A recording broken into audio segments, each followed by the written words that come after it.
Good afternoon, ladies and gentlemen, I'm Robin, this is Digital Wilds, and welcome back for a final time to Paper Mario The Thousand Year Door. Now, obviously we beat the game in the last chapter, but we are now in the post-game. We just disembarked from the docks at Rogueport, and we are going to have a little look at some of the stuff we didn't see during the main gameplay. Now, our little friend is here, so we can read his journal of how he got on with his oil hunt, and so I think let's do that. The night before. I'm finally off tomorrow. I filled my pack with cheese and I'm ready to go. My to-do list is crossed off. I owe so much to all my investors, not just money. The old get-rich-quick dream, but this is different. I have a reason. See, I owe it to my hometown. It's so cold there, people are constantly shivering. If I find oil and send it there, then people can use it to heat their homes. Oil will make me rich and them happy. It seems to be the perfect goal, right? Just, yeah, forget about the environment for a bit. I have always had this dream since I was very small. You're a weird rat, dude. Of course, getting rich is a big part of it too, but who doesn't want money? Money, cover me with it, please, ha! Well, enough for tonight. Yeah, let's have a little look through. So, Part 2, The Bazaar Fiend. Why did it have to turn out like this? I got to Toad Town by boat, then took a train to the foot of Mount Rugged. These are all locations from Paper Mario 1. Unfortunately, you can only get from Mount Rugged to Dry Desert on foot, and tragedy waited for me as I slogged faithfully up that winding trail. It was a huge, awful vulture. I had read about it in my travel brochures. This Buzzer accosted all travellers on Mount Rugged. I hightailed it, but Buzzer had me in its sights. I felt a piercing jolt as its claws dug deep into my backpack. After dropping me onto a cliff, Buzzer seemed to forget me and disappear. I let out a sigh of relief, but when I touched my back, I noticed my pack was gone. My pack! In it was all my food and money to start the operation. No! That mangy Buzzer made off with everything of importance to me. All I have left is this journal, a shovel to dig for oil, and my life. But perhaps living is miracle enough, or so I'd like to believe. But now I can't turn back. I climb down the mountain to the desert. The dry desert sprawls out before me, beckoning dreamers and fools. I am both, and I set out with a heart full of dread. Okay, let's keep going. Part 3, A Helping Hand. I am now in a place called Dry Outpost. Someone pulled me, lifeless and parched, from the merciless desert floor. It was a Cooper with a fine moustache named Colorado. An angel in a pith helmet. He was a world-travelling adventure archaeologist. Yeah, he's a character from Paper Mario 1 who's a bit of a coward and you have to rescue him from a volcano, as I recall. I told him about Buzzer, and my quest for oil, and my dreams of riches and warmth for my people. After I spoke at length, he gave me food and water.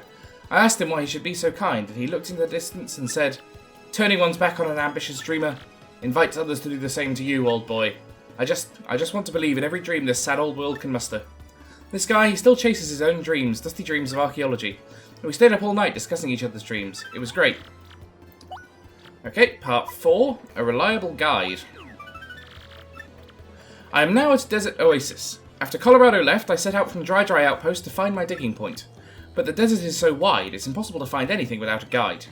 I had no idea where I was going, and my head was splitting in the heat. My throat was burning and scratchy. Was I awake? Was I asleep? I heard a voice calling to me from far away. "Hey, you a nice guy? If you're a nice guy, then give me something nice." I didn't have the food or water I received from Colorado. I had nothing. "Why do you lie here? If you are a nice guy, give me a nice thing and I will help." I croaked. All I have is my dream." When I next awoke, I was at this oasis. "You're awake," I heard. There was a squeak there in a grey headscarf. "My name is Mustafa. You had nothing to give, but I got something nice anyway. I don't know how or why, but it seems I'd been saved by yet another stranger. Do you need a guide? If there was somewhere you want to go, I will take you." Unbelievable. I've actually found a reliable guide. Part 5, The Digging Point. We're here. I'm finally at the spot where I'm supposed to dig for oil. I was told to draw a line from a blue cactus to a cactus-like rock. I went north a precise distance from the exact termination point. I ended up here at a point between Dry ruins and the oasis. Mustafa has guided me this far with skill and bravery. He said, "You are a nice guy. Your dream will come true. Mustafa believes this." He left then, leaving me to fight this battle on my own. All I have to do is dig here until I find oil. That's all. I stocked up on lemons and limes at the oasis, so I should last a few days. I must find that oil.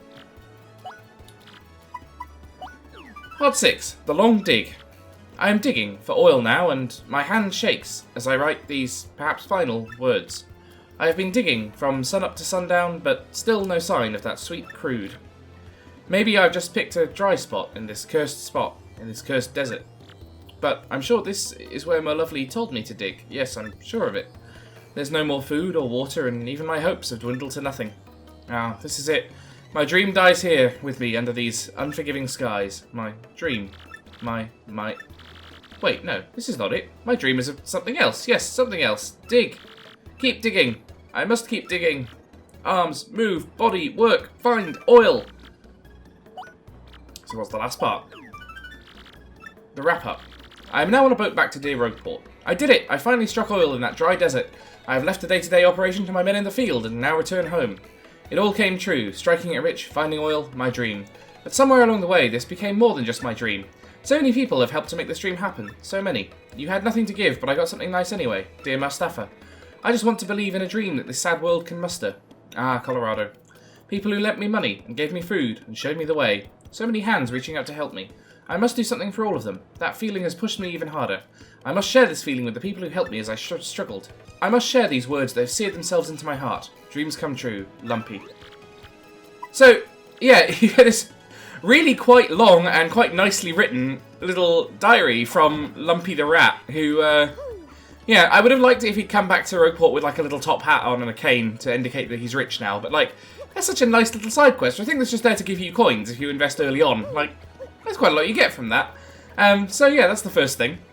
Next up, if we head to the shop in Rogueport, we can now find this book with an L on it. This is Super Luigi. It costs 64 coins. And that's just the first installment. So this is basically the official write-up of Luigi's adventures in the Waffle Kingdom. And if we have a little look at our key items. Have you ever experienced a time when no matter how hard you tried, you failed, and the time you spent felt wasted? If ever you feel such pangs of regret, try to remember this tale, the story of a young man's quest to save a sweet princess. Super Luigi, Volume 1, The Quest Begins. The day dawned like any other, but little did Luigi know that the letter he was about to receive would forever change his destiny. Sir Luigi, danger besets us on all sides, and we beg your help. The foul chestnut king has stolen our treasure, our fair princess. The letter was from Minister Crepe of the Waffle Kingdom, a man aware of Luigi's many adventures. He knew only Luigi could save them. Charged with this dire task, Luigi wasted no time curtailing the heroic meal he was making. Then he packed for his deadly journey. Knowing that his older, though less talented brother was no doubt on an inconsequential errand, Luigi took a moment to leave a note. Mix a keel mango with a peachy peach to whip up a fruit parfait. These cryptic words were all Luigi wrote before leaving. Upon reaching the Waffle Kingdom, Luigi was greeted by pure misery and endless flow of tears over the kidnapping of Princess Eclair. Arriving at the castle, Luigi was greeted by Minister Crepe, who carefully handed him a compass base with only one intact section. Our land had a second treasure, the marvellous compass. Find its 7 parts and find Eclair. So it began. So, yeah, you get these in, I think it's in 5 parts, and, yeah, you get to sort of read Luigi's story from a different perspective, where he's more of a hero, and Mario is regarded as a bit of a sideline. Plus, you get a recipe for a fruit parfait, which is very nice. I'm not going to go and buy them all and read through them, because we've already heard Luigi's story, but it's entertaining that he does it in different parts. Also, you'll note that if you go back to Luigi now in the inn, his partners are gone. So if you wanted to speak to them and find out a little bit about Luigi's adventures from their perspective, yeah, unfortunately you've missed that chance, so you're going to have to go and play through the game again. Next up, we need to go back and see Professor Frankie again, because as we were told, he's found a little bit of information about the final treasure in the Behind the Thousand-Year Door. First though, going to check his bin, because that means we can get the X-Yux tattle log, given that that's no longer available. And the mini X-Yux, same deal, which means... What are we on in terms of the tattle log now? 123 out of 124. That is extremely annoying. I'm going to find out what that is and we'll complete the tattle log. So the wizards of the internet tell me that that is a shady paratrooper that I'm after at number 15, which is only encountered either in the Glitz Pit or between levels 30 and 40 of the Pit of 100 trials, both of which are a little bit arduous to get through, but I will do it at some point. Next up, let's have a little chat with Frankie. You seem pretty cheery, and as always, I'm happily busy with my research.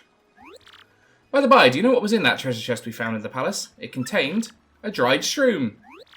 Oh no, it's nothing to be disappointed by. Now we know for certain that people indeed ate mushrooms 1,000 years ago. This is groundbreaking anthropological discovery. Not really anthropological if it doesn't involve humans, frankly, but yeah, thank you for that. So, dried shroom. Presumably it was like some ridiculous super mushroom. It's just been, yeah, dried out by 1,000 years in the dungeon. Anywho, next up, we'll be heading to the Trouble Centre.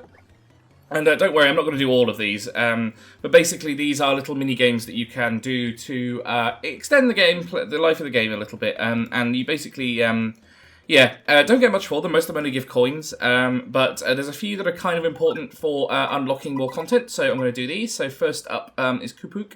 Try to find me. The Wandering Hide-and-Seek Champion, somewhere in Hooktail Castle right now. And, yeah, we need to go find him. So let's take on his trouble. Annoyingly, you can only take on one at a time, and we have to pay to cancel them. So, yeah, we're going to have to keep returning there. But, right, I'll see you at Hooktail's Castle. So if you want to know specifically where Koopook is, you can see him down there in the background of this scene, and hop onto this platform. So you found me. Curses, I felt sure that none would ever find me here. I'm a master, you see. I love sneaking and hiding so much I just never stop. It was a hobby, but I kept hiding, and soon I was known as the hide-and-seek Koopa.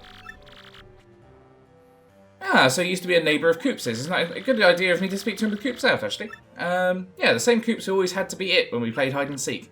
You never found me, not even once. I can't believe you finally did it. So, anyway, now that we've found the hide-and-seek Koopa, we're getting a reward. This is the special card, and this lets us play the plain mode game in the Pianta Parlor. We've barely been into the Pianta Parlor, I believe. Basically, it offers you mini-games where you can earn tokens that you can then cash in for prizes. So, yep, you might have guessed we'll be gathering all the cards from the Trouble Centre and enabling all the mini-games, which I will then show off. So, back to Rogueport. So, back to the Trouble Centre, and turn this in, and we can pick ourselves up another Trouble. So that's obviously grayed out now. Next one up is Pine Tea Jr.'s Trouble, which is Help My Daddy. My dad is in a world of hurt down there. Please, you got to help him. I'm waiting at the entrance of the Pit of 100 Trials beneath Rogueport. Oh, good. The Pit of 100 Trials again for the third time. I think this is basically inducement to the player to sort of learn where the Pit of 100 Trials is if they haven't. By the way, can I open this door? That might be a trouble thing, actually. We might have to sort that out later.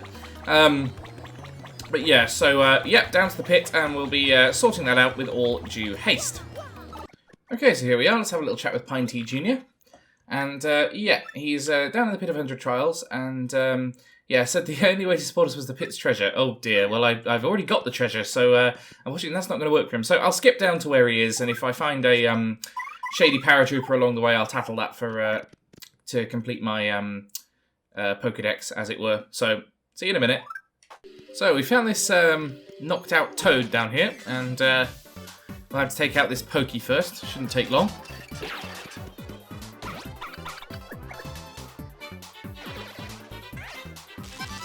Particularly since I have Spike Shield equipped, so I can just multi-bounce over them.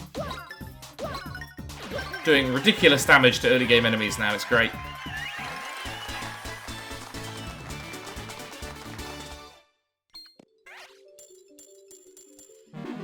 Okay, I'm with him down, and go and wake this guy up. I did come here just to save you, yes. Right, I'm going to show him the way out. I think next floor down will be it, because I think it's only floor 20 that you've got to get to. No, apparently not quite yet. Okay, here we are at level 20, and yeah, he's on his way home. I'm not going to bother going down to the 30s to get the extra paratrooper. We can probably pick him up in the Glitz Pit at some point. And now, I'll go have a chat with them. My dad's back. Sorry for troubling you. I guess health and family really are the most important things, you know. I'll look for new work. I've got to be strong for my dear son. Yeah, not get killed by monsters down in the dungeon, you moron. Okay, so what do we get? We get the silver card. Lets you play the paper mode game. As I remember, that's the worst of the games, but we'll give it a try anyway. Right, so back to the Trouble Centre, and let's see what's next. So, what's next up? Let's check the board. If we head down here, we'll see that... Oh, we've already completed question mark, because that was to get Mrs. Mouse. Next up is Frankie with Important Thing. I'm looking for something. I can't say exactly what here, but I can tell you in person. I'm waiting on the west side of Rogueport. Okay. This is Frankie the Pianta, who we helped elope. Righto, here's the man himself. After returning from Keelhall Key, I lost my wedding ring. Believe that? I can't really look for it in front of Francesca, so you've got to find it. I know I lost it after I got back to Rogueport, so it's somewhere in town for sure. If she finds out, I'll be yelling "I love you" a billion times. So you got to do this, right? Okay, so just got to scour the streets of Rogueport until we find it, I guess. It's easy enough to find. You've just got to head over to the east side of Rogueport with Yoshi out. That tends to help. And then it's over here, in front of that house. So we've got to ride over this gap. Not fall in the river. And there we go, we've got the wedding ring. So back over to Frankie, and let's hand that in. Much easier than doing 20 floors of the Pit of 100 Trials, at least in terms of time expenditure. Here you go, Frankie, my man. Have your wedding ring back. There we go. And that gives us the gold card. Lets us play the tube mode game. Yeah, you'll have guessed by now that all the... mini-games of the Pianta Parlor use the various transformations Mario has. So next up, we're going to get ourselves another trouble. And next up, it's the trouble from Toodles the Toad called I Must Have That Book. I lent a book to Miss Jolene and now I need it back, and rather quickly. Please meet me in Poshley Heights, would you, you wonderful trouble solver? Okay, so first to Poshley Heights, then we're going to make our way to the Glitz Pit, it sounds like. The high society toads all lending each other things. So, back over to Poshley Heights, we're going to find Toodles. I think she hangs around in the other bit of Poshley Heights, but for now, let's have a little chat with these two, who are new since we finished the game. Lady Beau, your beauty is like the song of a nightingale in the evening. Indeed, I feel you've grown into a fine young girl who'd make your ancestors proud. If it isn't you, Mario, well, it's been quite a while, hasn't it? I've come here with Bootler, yes, a little vacation to Poshley Sanctum. I hadn't left the mansion in ages, I figured it was time to turn some heads on the road. Ha ha ha. What a nice surprise to see you. Feel free to be overwhelmed by my beauty.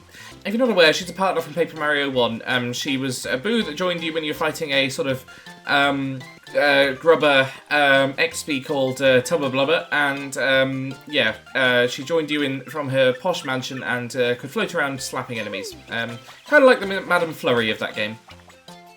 So I think this is Toodles' house over here. Let's head in and see what she wants.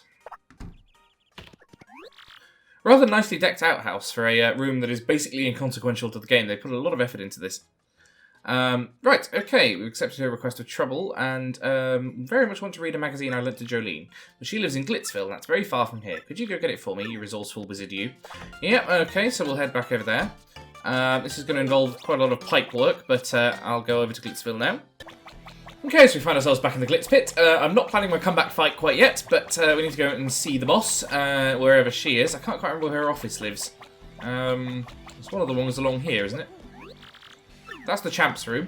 And I am the champ, except that sort of presages what's actually happened, which is they've lost my records. It's basically an excuse to give you... It basically gives you an excuse to do the Glitz Pit for a second time. Come on, where is she? Now, if I remember the chapter correctly, if you go right from the champion's room, you end up in... Grubber's office, which is now Jolene's office, so presumably it's this one? Ah yes, there we go. Need to have a chat with Miss Jolene. And to beg her please to not take our man. Okay. Yeah, it's Gonzalez. I really, really don't want to sign up to fight again, but I feel like given you've gone into cutscene mode, you, yeah. Rogueport made a dramatic comeback and is reigning supreme again. Ah, yes, I see. No, I don't really want to fight. I just want a magazine. No, I just want the magazine. Oh, for God's sake. Okay.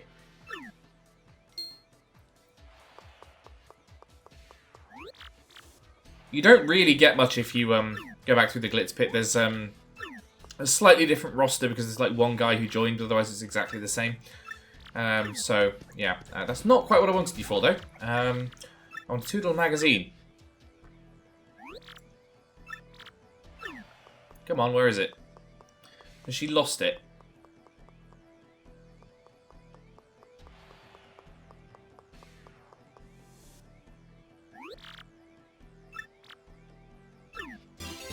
Okay, there we go. She reads it for the articles. So, yeah, let's pop that back to Toodles. Okay, so here we are back in Poshley Heights, magazine in tow, and here we go. Hey Toodles, here's your mag. Could have just bought another copy, given that she's Toodles, but yeah, there we go. So that's all 4 cards for us, and yep, that trouble's been solved. So now back to Rogueport. Okay, so with all those troubles completed, it's time to head over to the Pianta Parlor and let's see what our rewards are going to be like. The problem with the troubles, I think, is that so many of them are just quite boring fetch quests, and a lot of them don't give very permanent rewards. I don't mind doing it for like additional content, like these mini-games, but when it's just coins or items, there doesn't really seem to be much point. So, yeah, that's a bit of a shame, but not a game breaker, really. So anyway, let's go hand these cards in at the... Yep, so now we can play the plane game, the paper game, the tube game, and the boat game. And yeah, we're going to need some... Going to need to get ourselves some tokens before we can do that. So we'll buy 10 Piantas.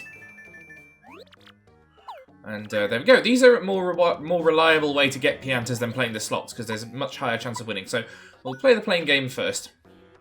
And yeah, this is actually quite a good way of them adding some depth to these mechanics, because basically the further you fly, the more you get, and if you land on the special multiplier pads, you gain or lose Piantas. So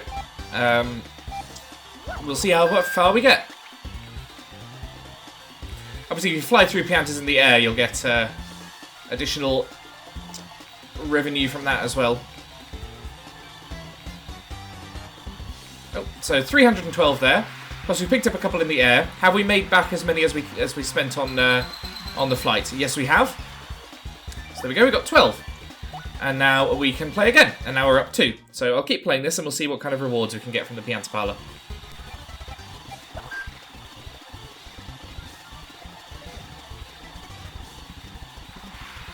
So just managed to avoid the -15 pad that time.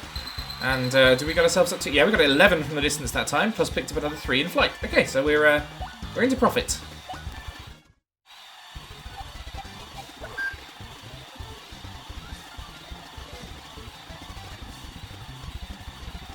So managed to get a 381 that time, which hopefully will mean another couple of Piantas for us.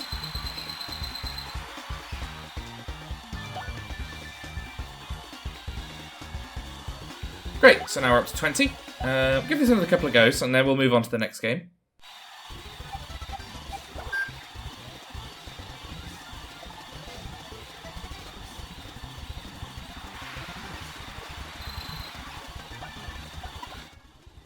Right, so, managed to get ourselves 24 Piantas out of that. Let's give some of the other games a go.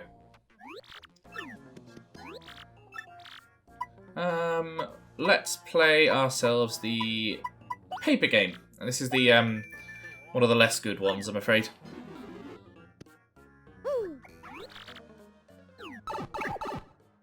Basically, the job here is to, yeah, beat the mob as well as you can. And not get blown off the edge.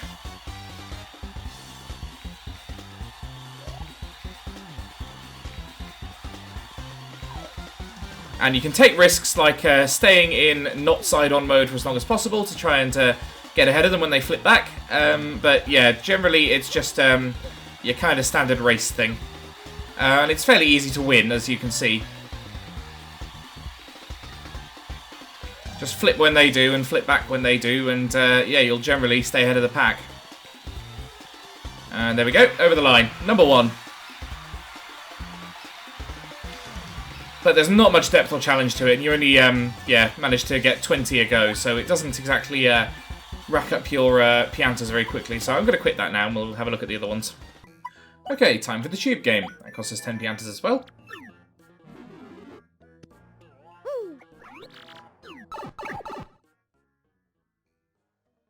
This one's a bit more fun. It kind of reminds me of the sort of challenge race levels in Super Smash Bros. Melee, where you're trying to get to the door as close as you can to the time limit and get as far as you can.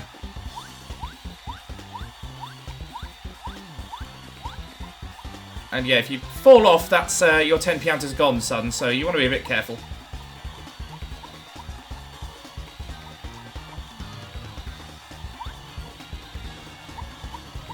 There we go.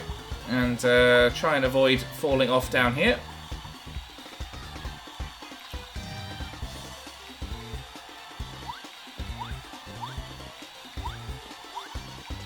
It's fairly easy all told, you just need to be not incompetent at using the tube mode. And there we go, that's us done with over 2 minutes left on the clock.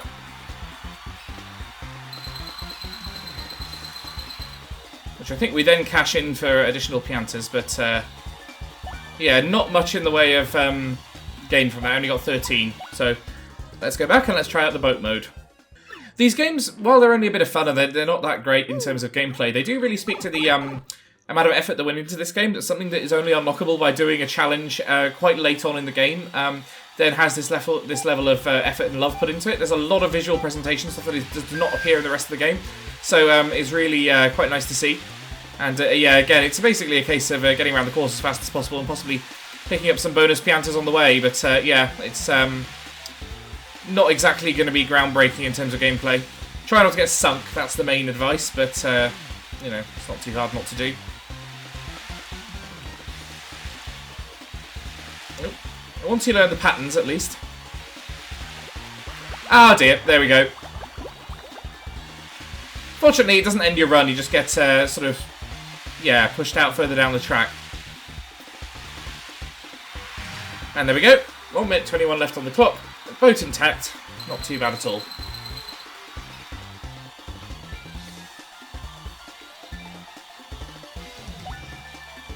I say that, it's only 10 piantas, I only make back my steak. But anyway, let's get out of here and we'll have a little look at what's available in the shop.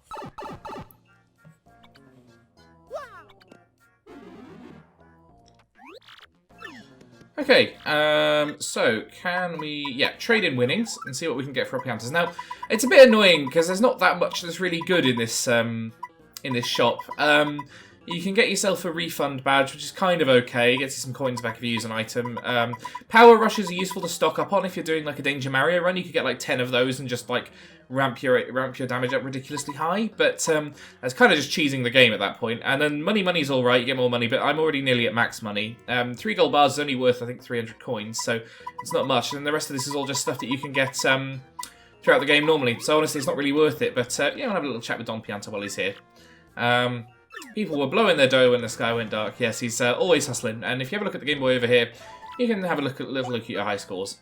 So there's a bit of a nice touch in there. But yeah, generally, I think we've seen pretty much what this game has to offer. It's like basically done. The only things that remain are like getting all the remaining star pieces and stuff, and then finding that shady paratrooper in the Pit of 100 Trials, which is not really worth my time to do.